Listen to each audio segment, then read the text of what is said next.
Thank you very much. And we will have a long, good relationship. And we'll have fun doing it. You know, you have to have fun. Although sometimes it's never fun. She's tough to negotiate with. But I'm delighted to report that I've just approved the first batch of missiles. You saw a couple of them coming down with me. I hugged them. We need them. They're the best in the world. Nobody has them like we have them. They all want our missiles. That's the problem. Everybody wants them. But it's the first batch of missiles to be delivered to the Japanese self-defense forces for Japan's F-35s. And they're coming this week, so they're ahead of schedule. So I just want to tell Madam Prime Minister, they've been waiting for those missiles. And we got them here right away as soon as I heard about it. I want to thank former Senator, a great gentleman, by the way. He was so popular, but I took him out. And I made him Secretary of State. I think he was born for it. Marco Rubio, thank you very much, Marco. Great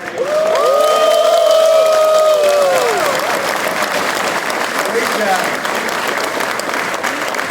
He was born for it. And Ambassador George Glass, thank you very much, George. Good job you're doing. Thank you. Many of our outstanding uniformed leaders with us today, including the head of the Indo-Pacific Command, Admiral Samuel Paparo. Where is Samuel? Hello. Good, but he's a good-looking people. Make a movie with these guys. They're like Central Canada. Commander of the U.S. Forces, Japan, General Stephen Joseph. Thank you, Stephen. The commander of the 7th. Oh, that's a big deal. So I think you want to switch jobs for 1 week. Only for 1 week. 7th Fleet, big stuff, Vice Admiral Fred Kacher. Fred, thank you very much.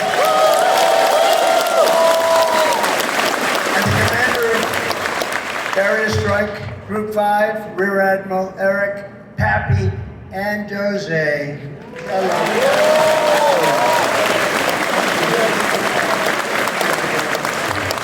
And of course, we can't forget about your command triad aboard the George Washington. There's nothing like this one. This is a beauty, and I hear your commanding officer's a big Alabama football fan. You know, I love Alabama. Captain Timothy Waits, and let me just say, roll tide. You know,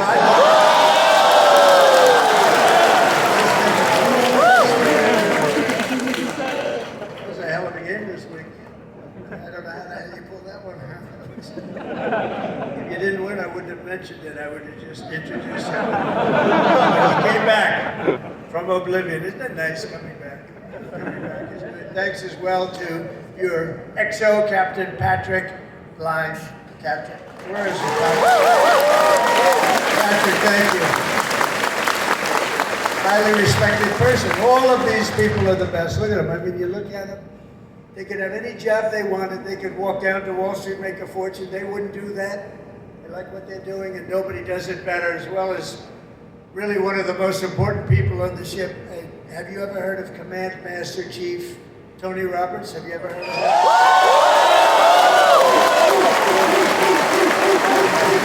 Wherever you are, where's Tony?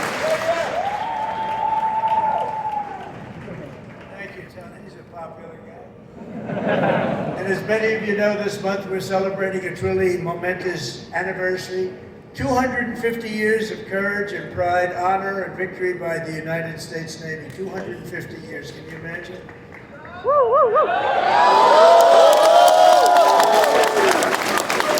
And 3 weeks ago, Melania and I flew to Naval Station Norfolk. I think many of you probably know that, and witnessed an unforgettable display of pure American dominance at sea. It was incredible to watch. They gave us some.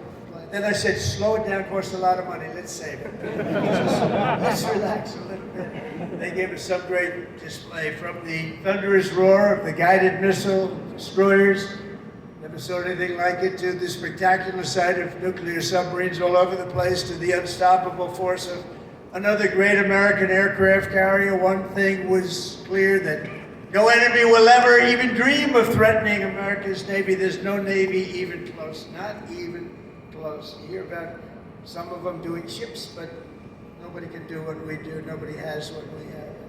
We also have the best equipment that rides along in those ships. You see that nobody makes equipment like we do. Nobody makes the ammunition, the weapons, the missiles, the planes, none of it.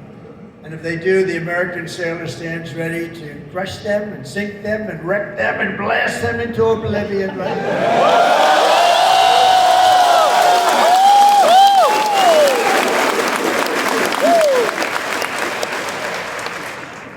That's a terrible statement for me to make. That's the end of it. Somebody said that I should immediately get the Nobel Peace Award. With that statement, that takes me out of the running. That's the way it is. The United States is blessed with the strongest and most powerful military in the history of the world. There's no military like our military, not even close. Nobody has our weapons. It'll be stronger and more powerful than ever before very soon. We just approved the biggest budget in the history. Over $1 trillion. Over $1 trillion. We have the best ships, the best airplanes, the best submarines, the best technology. But above all, we have America's military. It's the best people. It's all about the people, ultimately. You have to work all of that fancy stuff that we make better than anybody else. The fact is, we do make the best weapons, but if you don't have the right people to operate those weapons, they don't mean much. Despite that, as Commander-in-Chief, I never forget that our ultimate strength does not come from equipment. It comes from the men and women of the rank and file. That's true. It comes from you people, incredible people, good-looking people. Too many good-looking people. I don't like good-looking people. I never liked good-looking people, I'll be honest with you. Never admitted that before. But see, I'm allowed to, we wanted the Supreme Court to think based on merit. You know about that, right? Merit. Everything now in our country is based on merit, and that's why I look at you and I see nothing but merit. It's great to have a country back where we can go by merit now. We don't go by anything else except for talent and work and hard work, and it's such a big win. That was one of the most important wins. The will, patriotism, and spirit in your hearts is our single greatest weapon. The strength that you have is unbelievable. That's why, as we make a record investment in our military, we've never spent so much, and we've never spent it more wisely, because now we watch it. We spend it properly. I'm also supporting an across-the-board pay raise for every sailor and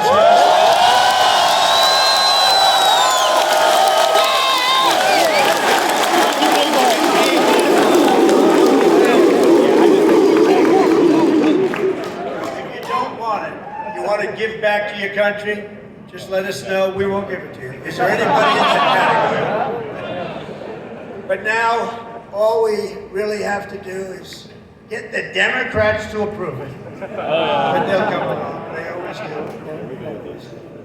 And because I heard that the sailors on the George Washington took a hit to your family separation pay, you know what I'm talking about, right? You took a little hit to be here, right?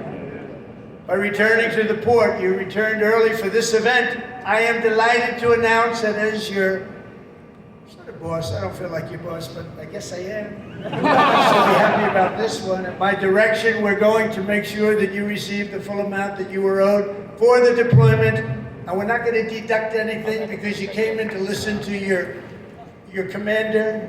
I'd like to be an admiral. I always wanted to be an admiral. Don't tell the other people that I love so much. You know, they sit around the table, they have all those beautiful stars, stripes, but I'll tell you what I love. I always love the admirals. I love those uniforms. And I look at these guys. I don't think I would have done very well if I had to compete with these people. They're too good. But I always felt that the Navy is a very special group of people. And I see it when I see you. I see it over the past 11 months.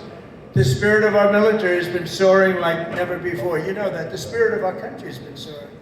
After years of recruiting shortages, and we had bad ones. It was embarrassing, frankly. During my campaign, before the election, November 5th, after that it all changed. After we won, it all changed.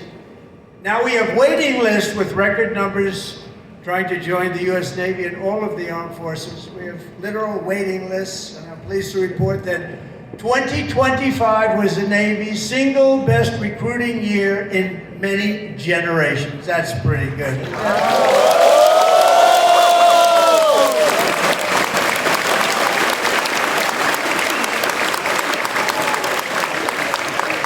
But, you know, think of it. It seems like I've been up here so long, and it seems like I've been doing this for a long time and a half. We had a great first term, but nothing like what's happening now. We had the greatest economy in the history of our country. I rebuilt the military in the first term, and then they gave a lot of it away to Afghanistan, but it was really just a tiny speck, but it was the concept of what it was. But we rebuilt the military, and we did so many things in the first term, but we're blowing it away right now. But think of it, just 1 year ago, I was in the middle of a campaign. Can you believe that? It doesn't feel that way. I said, you know, you're right, it's not November 5th yet. We have another week or so to go. I was campaigning 1 year ago.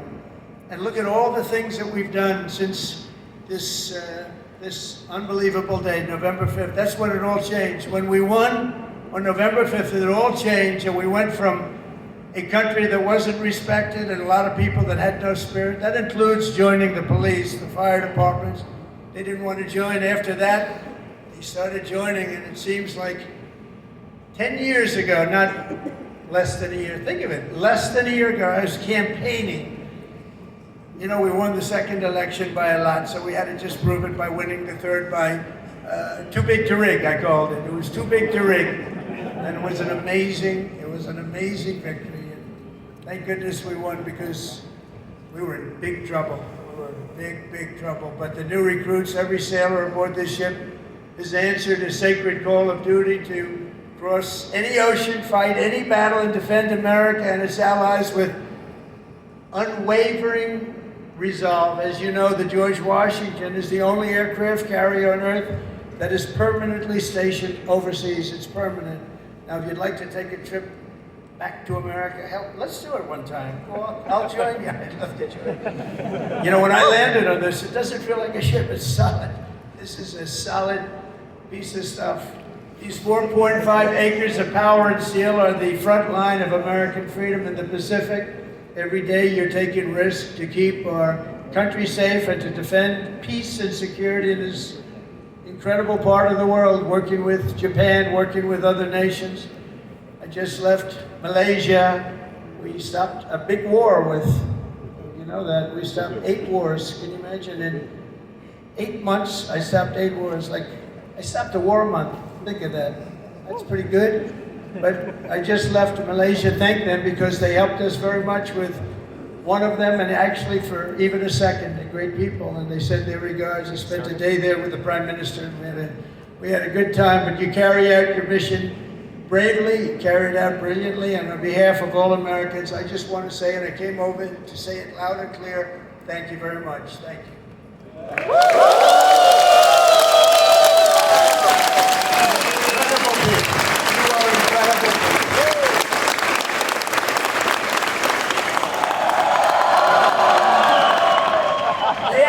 The best location, because if they're really good looking, they end up in Hollywood. You're not going to end in Hollywood. They can just see the back of your head. All the people. Look at all the fake news back then.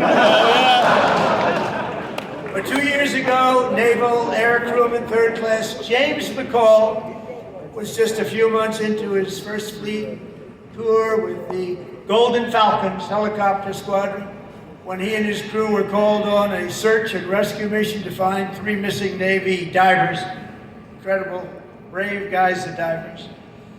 But they were stranded at sea and right off the Japanese coast. They were exhausted and assuming they were going to die. They assumed they were going to die. But with unbelievable focus and skill, crewman McCall was able to find and help rescue all 3 divers in the water below, saving his fellow sailors. And James is with us today as a shipmate on this carrier. Crewman McCall, thank you very much for your incredible bravery, and we salute you. Where is James? Where are you, James? Whoa!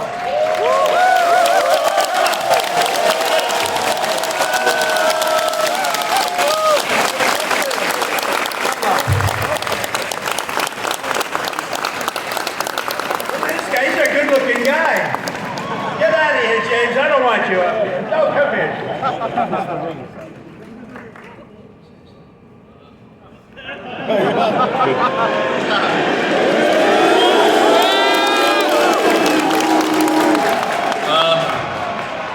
just want to say, appreciate all my fellow shipmates. What I did back then in Iwakuni, it was heartbreaking for losing those loved ones down there, but we brought some back whenever we went down there. And just God bless America and all my fellow shipmates. Appreciate it. And stay bad, Larry.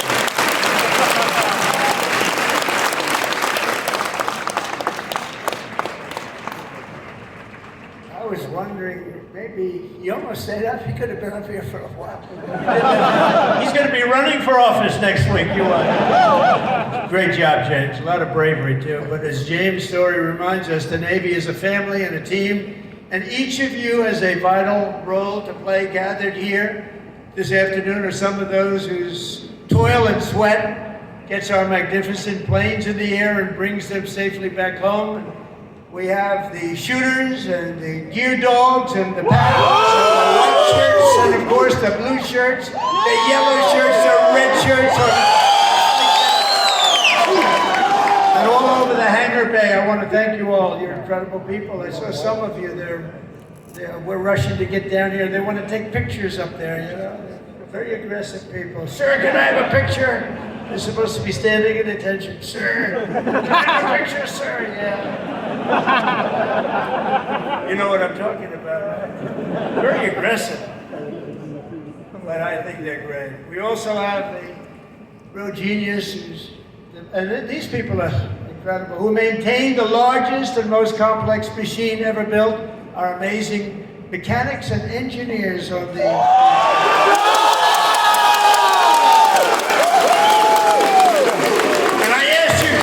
You know, I'm building aircraft, I'm building a lot of things, but I said, Captain, you gotta tell me something. I know a lot about these ships, I know a lot about these things building. I want to know catapults, which is better, the electric or the steam? Okay, ready? You guys, that's what you do, right? This is so much better. You know, they go out, hire a consultant for millions of dollars that was never on an aircraft carrier before.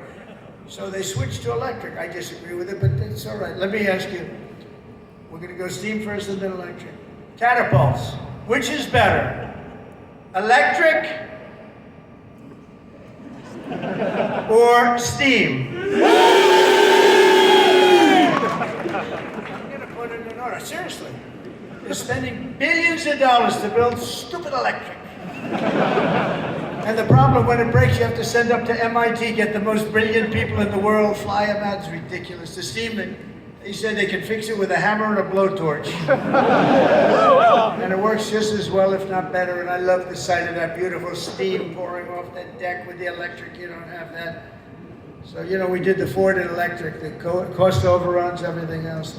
You know, I hope it's going to be okay, but I like steam. We're going to go back to steam. They change just for the sake of changing.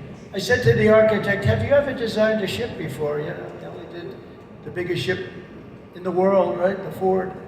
But we're going to go back. Okay, now let me ask you the second question.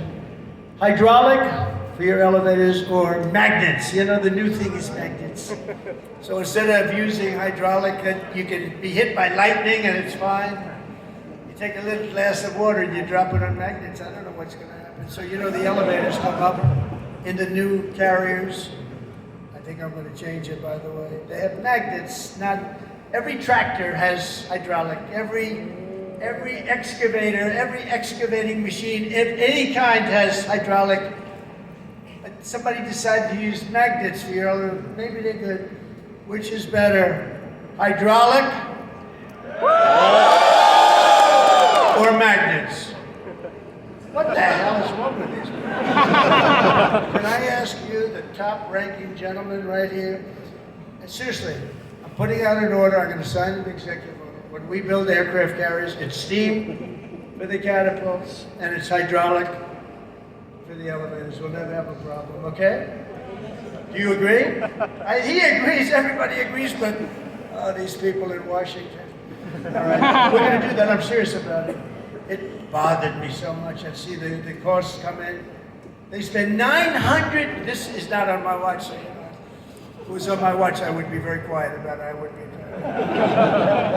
They spent $993 million on the catapults trying to get them to work. And they had steam, which works so beautifully, and it has for 50 years, right? Yeah. So we're going to go back. Seriously, fellas, I want to make that change. I'm going to do an executive order. I'm not going to let them continue to do this. They're trying to make it work. They're trying so hard, and they have something that's perfect. So we're going to go back on that and the magnets. Thank you very much. And of course, we cannot forget the daredevils and the pilots of the famed Carrier Air Wing 5, known as Team Badman. What the hell is that all about? They're bad. The elite air units aboard this vessel are storied squadrons like the Royal Maces, the Diamond Dogs, the Argonauts, the Chippies, the Titans, the Tiger Tails, the Shadow Hawks, and the Saber Hawks. All great, brave people. They're all incredible. You're all incredible people. Do you know, they say, and I love it, I love aviation. I actually had a brother who was a pilot. And see, Biden used to say he was a pilot. He was a pilot, he was a truck driver, whoever walked in, he wasn't a pilot. Wasn't much of a president either, to be honest. That I can tell you. That we all know. But they say the hardest thing to do is landing a plane on an aircraft carrier. You ever hear that? And great pilots can do everything. They're great pilots, but they can't do that. It's a very special talent. So the people that do that are in this room, you're a very small group of people. Tremendously talented pilots cannot do it for a lot of reasons. There are a lot of reasons. A lot of it's right up here. So I have great respect. The hardest thing you can do as a pilot is land. You know that this ship is so big. But when you're up there in the Pacific with the Atlantic and the waves are crashing and it's getting dark, or it is dark, which is even worse. Getting dark is better. But when you're up there, they say it looks like a little needle in the ocean. It's just a very little thing. You're landing on top. So I have great respect when I see them land. 3 weeks ago they were landing and doing it beautifully. They're very, very talented people, and nobody embodies skill and nerve and swagger and the attitude like a U.S. naval aviator. So I have great respect for you all. Thank you very much. One of the reasons that's why I'm here, not someone else. I didn't need this. I didn't need the whole damn job. I could have been doing, I could have had I had such a beautiful life. But you know what? We're making America greater than ever before, and that's why I'm doing it. And we are doing numbers that nobody's ever seen, nobody ever even thought possible before. Think of it. A year ago, we were a dead country. We're like a dead country, and now we have the hottest country anywhere in the world. There's nobody even close. It's pretty amazing, I'm telling you. None of it would be possible. All of these things that we're doing, all of the respect that we have, it's really because of people like yourself and the armed forces generally. It's amazing, the job that you all do. None of it would have been possible. And all of those important missions in the Navy, the devoted members of the Food Service Division serving up to 14,000 meals every single day. How's the food? Yeah. They say probably my kind of food. I like that kind of food. But they don't get the credit they deserve. I want to just thank them very much. Congratulations. 14,000 meals. Let's also hear it for all the sailors holding the American flag high at Seafay, as well as the crews from the ferocious Desron 15. Desron.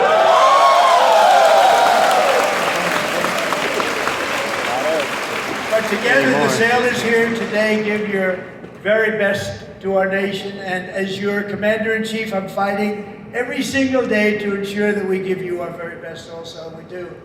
We're giving you everything. We're giving you more than anybody's ever given. We're bringing it up to a standard that nobody's ever seen before. We're starting to make ships. Also part of our deal with the trade is we're starting to make ships. We used to be #1 at making ships, and then we lost our way.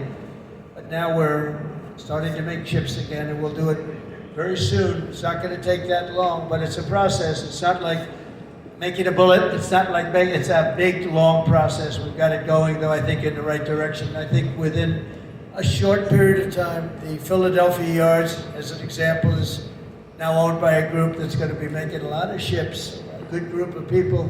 And we're going to be working also with Japan on making ships. We're going to make a lot of ships again. Used to think of it, we were #1 And then over the years, they just lost their way. They started making other things. They stopped making ships. We're going to be making ships again.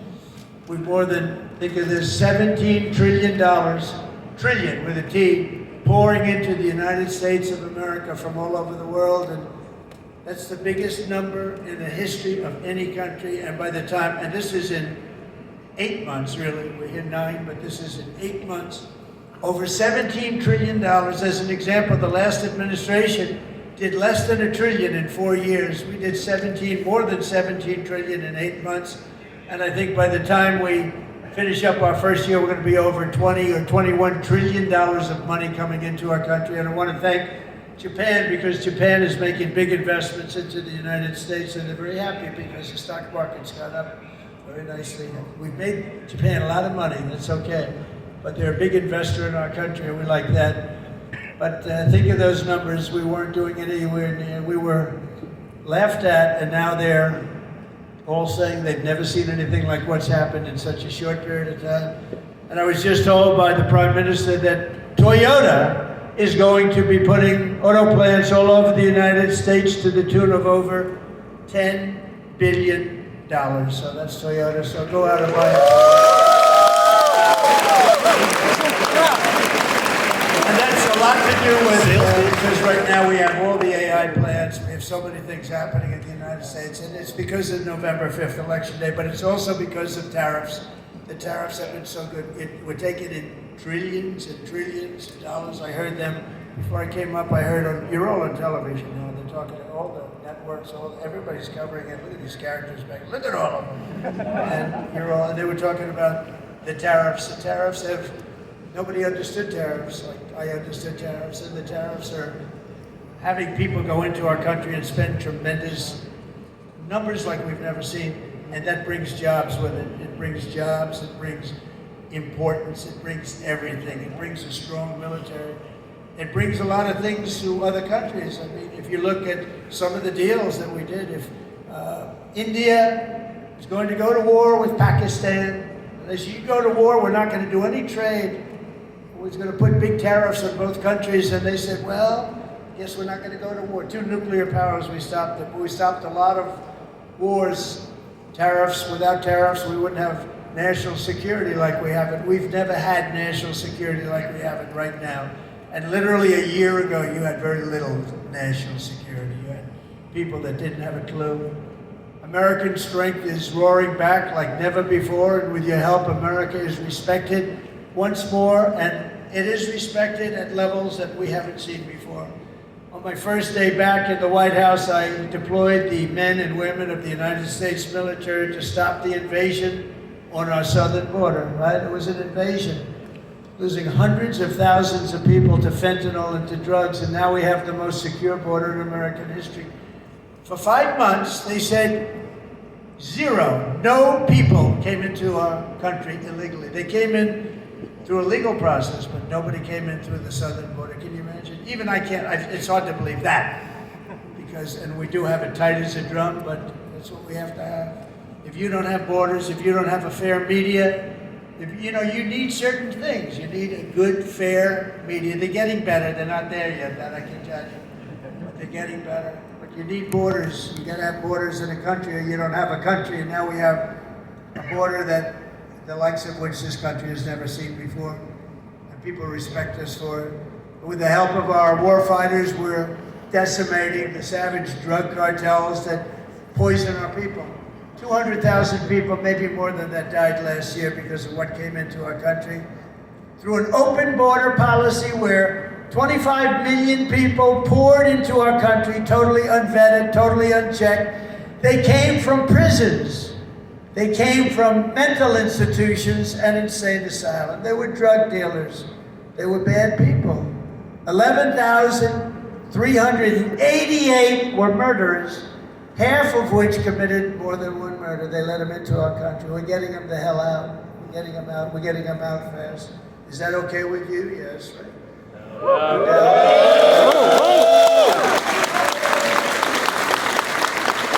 It's an unforced error. And we're also straightening out our cities. Washington, D.C., our beautiful capital, was a killing mess. people getting killed all the time. It was very high crime. And we sent in our National Guard, again, great people.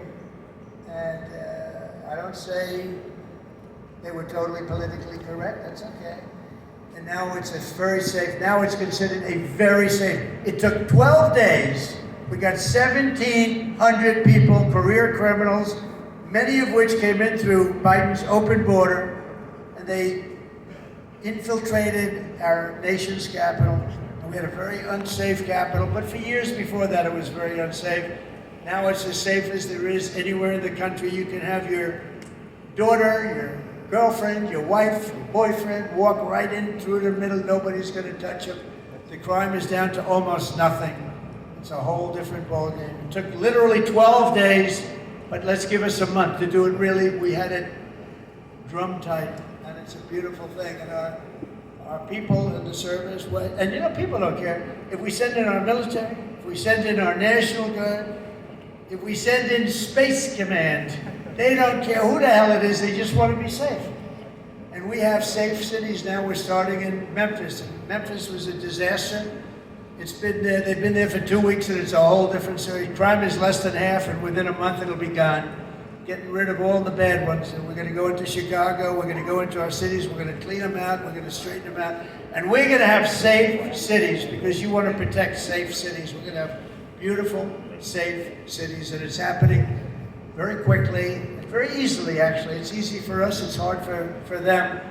And we have to have a little more help. It doesn't matter really, we can do as we want to do, but it would be nice to have more help from some of the Democrat governors that don't mind. In Chicago, 2 weeks ago, 4 people murdered, 11 people shot. This weekend it was like terrible, much worse than that. And then we have a governor that stands up and says, oh, it's wonderful, it's not wonderful. And what we're doing is we're going to make it totally safe. It'll be very safe very soon. And we're doing that with all of our cities that are troubled. We have cities that are troubled. We can't have cities that are troubled. And we're sending in our National Guard. And if we need more than the National Guard, we'll send more than the National Guard, because we're going to have safe cities. We're not going to have people killed in our cities. And whether people like that or not, that's what we're doing. And you've been watching what our missiles do to boats and ships and submarines. How about the submarine? They said, no, that was just fishing. The radical left Democrats said, well, it was a submarine, but they were just fishing. Submarines don't go fishing, do they? You know more about submarines than I do. You have a beauty park outside. This is a submarine, and you know what it was designed for? Transporting drugs, and it got hit. But each one of those vessels that we hit kill on average 25,000 people, American people, every single year. They kill, each one of them killed 25,000 people. So we have to stop it, and we have stopped it. And I want to thank Pete for having the courage to do it. And believe me, people are very honored that you do it. 25,000 people for each boat. For many years, the drug cartels have waged war in America, and at long last, we're finally waging war on the cartels. We're waging war like they've never seen before. And we're going to win that battle. We're winning it already. You see, I mean, the only problem is nobody wants to go into the sea anymore. Even the fishing boats, they say, let's take a pass. But they don't want that. But we're knocking them out one by one. And very importantly, we've almost stopped completely the drugs coming in by sea. And that will stop the drugs coming in by land. That's going to be very easy. More importantly, we're ending wars. We're ending wars all over this planet. And as you know, and I said before, I ended 8 wars in 8 months, the most of any president in history. No president that we know has ever ended any war. A lot of them go into wars. But this includes Kosovo and Serbia, the Congo and Rwanda, Pakistan and India, Israel and Iran. You saw that. How about those B-2 bombers? They went in there, they took out that nuclear capability. They would have had, Iran would have had a nuclear weapon within 2 months. Not anymore. Egypt and Ethiopia, Armenia and Azerbaijan. That was going on for 35 years. Big, horrible war. And just this month, we ended the war in Gaza, the Middle East. We ended the war in the Middle East. Nobody thought it was possible. And we also just signed a deal in Malaysia between a war that was just starting, Cambodia and Thailand. So we saved millions and millions of lives, and I did it mostly verbally. We didn't have to get you involved. When we don't get you involved, that's a good thing. I don't want you to get involved. If I can avoid you getting involved, if I have an ability to do things that maybe other people don't, or we see things, but we stopped a lot of those wars based on trade and tariffs and penalties.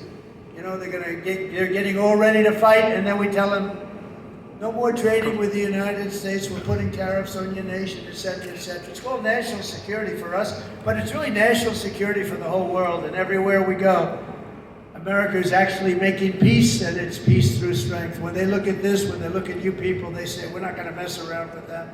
So it's very important. After years of crippling inflation, back home we had the worst inflation in the history of our country. Energy costs are down. You know, energy costs are way down. Gasoline prices are way down. Grocery prices are way down. We have a little problem with beef. We're going to get that down very quickly, but the prices are way down. Mortgage rates are down despite having an incompetent head of the Fed.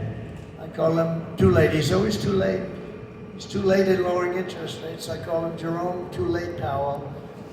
But despite having a totally grossly incompetent guy, we blow through it because we're doing so well. Inflation has been defeated, and workers' wages are rising at the fastest pace in 60 years, and that includes your wages. They're rising at the fastest pace. The workers, I'm not talking about the rich people. Rich people, everyone's doing well. Everyone in our country is now doing well. My first term, we built the greatest economy in the history of the world. We had an economy like nobody has seen before. Now we're doing it again, but this time actually it's going to be much bigger, much stronger. I told you $17 trillion, but it's going to be $21 trillion. And that's numbers that have never been heard of before. Much bigger than any other country in the world by literally $16 trillion. It's amazing. The sailors on this ship sacrificed so much for our country, and the president, and I will tell you, the president standing right up here loves you. I respect you and I love you. And I'm giving everything I have to make sure that when you get home, you find an America that is safe and proud and sovereign and free. One service member who reminds us that we're working for you and for everybody and for our country is Chief Warrant Officer Will Hightower, who serves on the George Washington in the all-important deck department. You know what the deck department is? I have no idea. But they do. In April 2024, Will sailed away from Norfolk, leaving behind his wonderful wife, Megan, their precious 6-year-old daughter, and their 1-year-old son.